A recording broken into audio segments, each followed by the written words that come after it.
اسلام کی تعلیمات میں ایک ایسی عظیم المرتبت ہستی کا ذکر موجود ہے جسے امام مہدی کہا جاتا ہے۔ امام مہدی کا تصور صرف ایک خواب یا کہانی نہیں بلکہ نبی کریم صلی اللہ علیہ وآلہ وسلم کی مستند احادیث میں بارہا ہے۔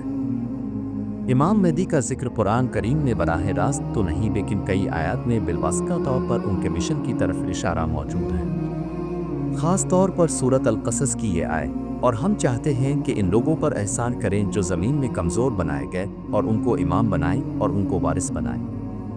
یہ آیت اس بات کی طرف اشارہ کرتی ہے کہ اللہ تعالیٰ مظلوم کو قیادت عطا کرے گا۔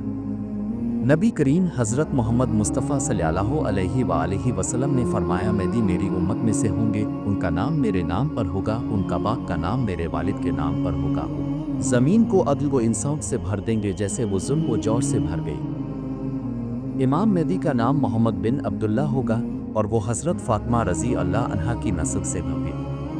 ان کا چہرہ روشن، پیشانی کشادہ، ناک بلند اور شخصیت باوقار ہوگی۔ وہ ابتدا میں ایک عام شخص کی طرح زندگی گزار رہے ہوں گے، مگر اللہ تعالیٰ ان کو ایک دن اپنی خاص نصرت کے ساتھ قیادت عطا فرمائے گا۔ ان کا ظہور مکہ مکرمہ میں ہوگا۔ حالات ایسے ہوں گے کہ مسلمان تنگ دستی، فتنوں اور چندے سے تھک چکے ہوں گے۔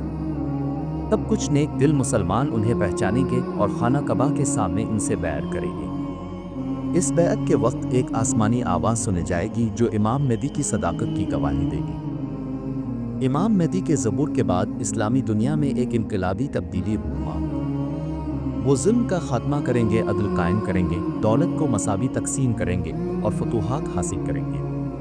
ان کے ہاتھوں روم، ہندوستان اور دیگر اہم علاقوں میں اسلام کا پرچم لہرایا جائے گا۔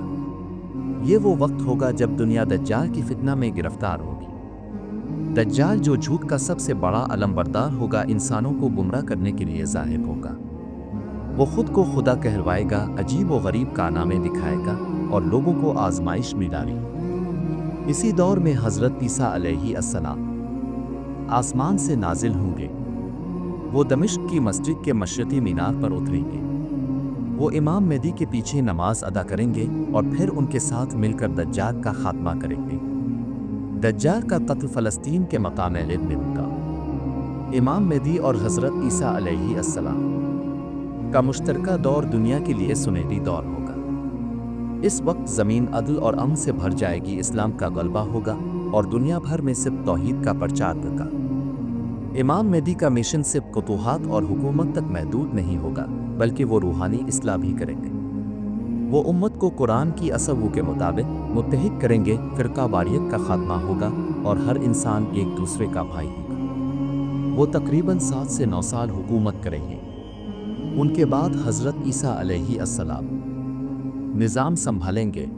آج بھی امام مہدی کا تصور مسلمانوں کے دلوں میں ایک امید بن کر زندہ ہے۔ وہ ایک ایسی حقیقت ہے جو پوری ہو کر رہے گی۔ ان کی آمد کا وقت اللہ کے علم میں ہے، مگر ان کی علامات ہمیں یہ سکھاتی ہیں کہ ہمیں اپنے آپ کو ایمان، امن اور اخلاص سے مضبوط بنانا ہوگا۔ اگر ہم چاہتے ہیں کہ امام مہدی کے دور میں ان کے سچے ساتھی بنیں تو آج سے ہی ہمیں اپنے دل کو پاک کرنا ہوگا، اپنے اعمال درست کرنے ہوں گے اور سچائی، عدل اور توحید کے راستے پر چلنا ہوگا۔ امام مہدی کا پیغام ہمیں یاد دلاتا ہے کہ ظلم کبھی دائمی نہیں ہوتا۔ ایک دن عدل ضرور قائم ہوتا ہے اور حق کے علم بردار آسمان سے نہیں ہماری صفوں سے اٹھائے جاتے۔ اللہ ہمیں سچائی کا ساتھ دینے کی توفیق دے، آمین۔